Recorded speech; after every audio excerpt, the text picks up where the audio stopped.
అతలాకుతలమవుతా ఉన్న పరిస్థితుల్లో నీ సూపర్ 6 ఒక మోసం, సూపర్ 7 ఒక మోసం, నీ బడ్జెట్ ప్రజెంటేషన్ ఒక మోసం, రోజు డైవర్షన్ టాపిక్స్.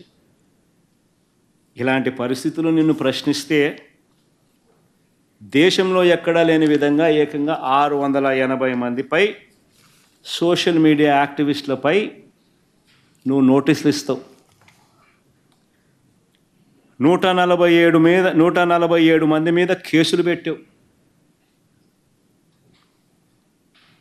49 మందిని అరెస్ట్ చూపించావు.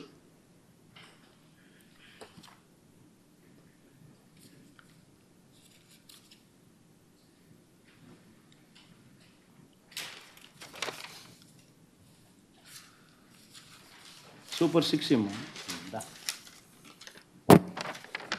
నీ చంద్రబాబు నేను ఒకటి అడుగుతున్నా, ఇదిగో నీ మోసం. ఎన్నికల వేళ నువ్వు చెప్పినావు ఇది చేస్తాను అని. ఇదిగో నీ సూపర్ 6. దీనికి కావాల్సిన బడ్జెట్ ఇది 74,000 కోట్లు. నువ్వు చేసినది మోసం కాదా? నువ్వు చెప్పినది అబద్ధం కాదా? నీ మీద 420 కేసు పెట్టకూడదా? ఆర్గనైజ్డ్ క్రైమ్ ఇది కాదా అని నేను ట్వీట్ పెడతా ఉన్నాను. నా ఎమ్మెల్యేలు, కంటెస్ట్ చేసిన ఎమ్మెల్యేలు అందరూ ట్వీట్లు పెడతా ఉన్నారు, పెట్టబోతున్నారు.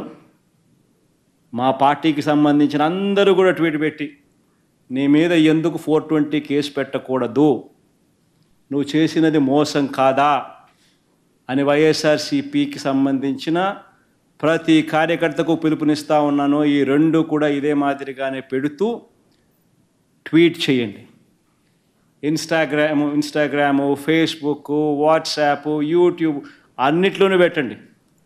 ఎంతమంది నేను అరెస్ట్ చేస్తాడో చూద్దాం. అరెస్ట్ చేయడానికి ఏదైనా ముందుకు వస్తే ఫస్ట్ నా దగ్గర నుంచి స్టార్ట్ చేయమని చెప్తున్నా. ఏమయ్యా నువ్వు చెప్పలేదా ఇవన్నీ?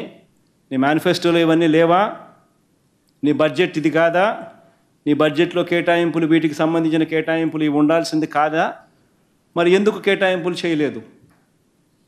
చేసినందుకు, చేయనందుకు, మోసం చేసినందుకు, అబద్ధాలు చెప్పినందుకు నీ మీద 420 కేసు ఎందుకు పెట్టకూడదు అని ప్రశ్నిస్తూ రాష్ట్ర వ్యాప్తంగా ప్రతి ఒక్కరిని కూడా ట్వీట్ చేయబోతున్నాం.